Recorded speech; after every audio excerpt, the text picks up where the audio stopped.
নমস্কার, techno traders YouTube পরিবারে আপনাদের সকলকে স্বাগত।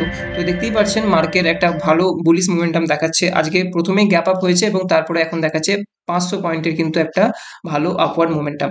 তো এই জায়গা থেকে কি আমরা আশা করতে পারি যে ট্যারিফ যুদ্ধ শেষ হয়ে গেছে, মার্কেটে বুল রান এসে গেছে এবং আমরা বিনিয়োগ শুরু করব? তো প্রথমেই যে জায়গাতে আমরা দেখতে পাচ্ছিলাম মার্কেট একটা নেগেটিভ সিচুয়েশন, সেটার দিকে আমি আলোচনা করব। তো দেখতেই পাচ্ছেন গত সোমবার একটা দারুণ নেগেটিভ সিচুয়েশন ছিল আমাদের স্টক মার্কেটে এবং বলা হচ্ছিল যে ব্ল্যাক মানডে এবং মার্কেট খুলতেই 5% নিফটি কিন্তু ডাউনে খুলেছিল এবং মার্কেট তখন দেখাচ্ছিল ২১,৮০০ নিচে। এরপর সেই জায়গা থেকে আস্তে আস্তে রিকভারি করে আমাদের ইন্ডিয়ান স্টক মার্কেট। তো এর প্রধান কারণ এই যে একটা নেগেটিভ সিচুয়েশন হয়েছিল, তার প্রধান কারণ কিন্তু রেসিপ্রোকাল ট্যারিফস। এবং এই রেসিপ্রোকাল ট্যারিফটা কি, মানে টিট ফর ট্যাট, মানে আপনি আমার দেশের প্রোডাক্টের উপর এক্সট্রা ট্যারিফ এক্সট্রা কর বসিয়ে দিচ্ছেন, তো আমিও আপনার দেশের যে প্রোডাক্টগুলো আছে তার উপর এক্সট্রা কর বসিয়ে দিচ্ছি। তো এরকমই হচ্ছিল। ইউএসএ চায়নার কিছু প্রোডাক্টের উপর এক্সট্রা ট্যারিফ বসাচ্ছিল এবং চায়না তার প্রত্যুত্তরে কি করছিল, ইউএস এর কিছু প্রোডাক্টের উপর ট্যাক্স বসাচ্ছিল। এখানে সেটাই দেখানো হচ্ছে যে 34% একটা ট্যারিফ জারি করতে চলেছিল চায়না ইউএস প্রোডাক্টের উপরে, এবং এই খবরটা আসার পরেই মার্কেটে দারুণ নেগেটিভ সিচুয়েশন হয়। এবং এই যে চার্টটা ধরে আছে ট্রাম্প, তো এইখানেই তিনি তুলে ধরার চেষ্টা করেছিলেন যে দেখুন আমাদের দেশের প্রোডাক্টের উপর বাইরের দেশগুলো কত কত বেশি করে ট্যারিফ জারি করে এবং আমাদের প্রোডাক্টগুলো অনেক বেশি দামে বিক্রি হয় এবং তার লাভ আমরা তুলতে পারি না। তো এই সিচুয়েশন এবং তার সাথে সাথে আমি আরেকটা জিনিস দেখাবো যে অনেকেই বলে যে চায়নাতে ইনভেস্ট করো, চায়নার এরকম একটা মানে মোমেন্টাম দেখে উপর দিকে বা একটা বুলিশ মোমেন্টাম দেখে। কিন্তু আমি বলবো চায়নার যে ইন্ডেক্স আছে বা চাইনিজ যে স্টক মার্কেট আছে, এখানে কিন্তু মানে বিশাল পরিমাণ ভলিটিলিটি দেখা যায়। এর প্রধান কারণ হচ্ছে কি, প্রধান কারণ হচ্ছে ইউএস থেকে আসা এফআইএসটা, তারা হঠাৎ করে বাইং করবে, একটা ভালো আপওয়ার্ড মোমেন্টাম দেখাবে এবং হঠাৎ করে তারা কিন্তু আবার সেল অফ করে দেবে। তো এখানেই দেখাচ্ছি যে দেখুন অনেকেই তো বলেন যে চায়নাতে ইনভেস্ট করো, অনেক পডকাস্ট আছে, অনেক ভিডিওস আছে ইউটিউবে, কিন্তু এই জায়গা নিয়ে আই থিঙ্ক খুব কমই কোনো ভিডিওস আছে, আই থিঙ্ক কোনো ভিডিওসই নেই। তো সেই দিন কিন্তু চাইনিজ ইন্ডেক্স, যে চাইনিজ হ্যাংসেং ইন্ডেক্স আছে, একদিনে 13% ডাউন গিয়েছিল। বুঝতে পারছেন, এটা কোনো স্টক নয়, তাদের ইন্ডেক্স। তো এই জন্যই আমি বারবার আপনাদেরকে বলবো যে একটু ভেবে চিন্তে তারপর কিন্তু চাইনিজ ইকোনমিতে ইনভেস্ট করবেন। তো এই ছিল সিচুয়েশন। তারপর থেকে আমাদের মার্কেট কিন্তু আস্তে আস্তে রিকভারি করছে এবং এখন আমাদের মার্কেট দাঁড়িয়ে আছে 23,328 এর কাছাকাছি।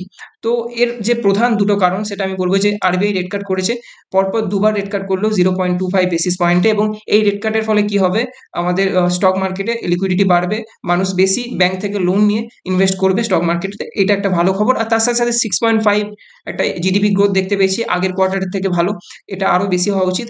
আর সব থেকে যে বড় খবরটা এসেছিল সেটা কিনা, ট্রাম্প এইসব দেখে মানে global crisis, global economic crisis দেখে ৯০ দিনের কিন্তু একটা মানে পজ, একটা আপাতত একটা বিরতি রেখেছে এই ট্যারিফের উপরে, এবং তারপরে আমাদের মার্কেটে একটা ভালো মোমেন্টাম। এবার কথা হচ্ছে না হোয়াট টু ডু, এবার তাহলে আমরা কি করবো, এরকম দারুণ ভলেটাইল থাকছে আমাদের ইন্ডিয়ান স্টক মার্কেট, এখন কি করা উচিত, আমাদের কোন স্টকে আমাদের ফোকাস করা উচিত? তো প্রথমেই বলবো যে দেখুন এইসব স্টকগুলোতে মেবি আপনারা আগে থেকে ইনভেস্টেড করে আছেন, টাটা মোটরস, মহিন্দ্রা, আরো যেগুলো স্টক আছে স্টিল সেক্টরে, এবং তাতে একটা কিন্তু ভালো সেল অফ হয়েছে। তো আমার মনে হয় এখন এই যে সিচুয়েশন, এতটা ডাউন সেন্টিমেন্ট থেকে যেহেতু মার্কেটটা উঠছে, আমাদের উচিত কিছু মনোপলি স্টকে আমাদের ফোকাস বাড়ানো। কারণ কি, এই মনোপলি স্টকগুলো সেই সেক্টরের সব থেকে বড় প্লেয়ার হয়, তাদের মার্কেট ক্যাপিটালাইজেশন সেই সেক্টরে সব থেকে বেশি হয়। তো প্রথমেই যে মনোপলি স্টকটা আমি আপনাদের সামনে নিয়ে এসেছি সেটা হচ্ছে কি আইআরসিটিসি। তো আইআরসিটিসি হচ্ছে রেলওয়ে সেক্টরের যে টিকিটিং সেকশন আছে সেখানে কিন্তু একটা মনোপলি স্টক, 100% কিন্তু মার্কেট ক্যাপিটালাইজেশন রাখে এই আইআরসিটিসি। এটা গেল নাম্বার ওয়ান মনোপলি স্টক। এরপর হ্যালকে নিয়ে আই থিঙ্ক বেশি কিছু বলার প্রয়োজন নেই, বুঝতেই পারছেন এটা একটা ডিফেন্স সেক্টরের স্টক, এবং এটাও কিন্তু 100% মনোপলি রাখে ডিফেন্স ম্যানুফ্যাকচারিং সেকশনে।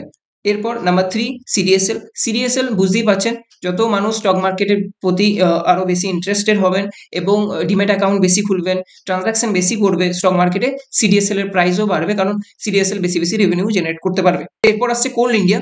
তো কোল ইন্ডিয়ার একটা মনোপলি স্টক হচ্ছে মানে কোল সেক্টর একটা মনোপলি স্টক হচ্ছে কোল ইন্ডিয়া, এখানে 82% এর মার্কেট ক্যাপিটালাইজেশন রাখে। আর বলে রাখি এই কোল ইন্ডিয়া কিন্তু খুব ভালো একটা ডিভিডেন্ড দেয়, দেখতেই পাচ্ছেন এখানে 7.06% এর একটা ডিভিডেন্ড ইল্ড কিন্তু এই দেয় কোল ইন্ডিয়া।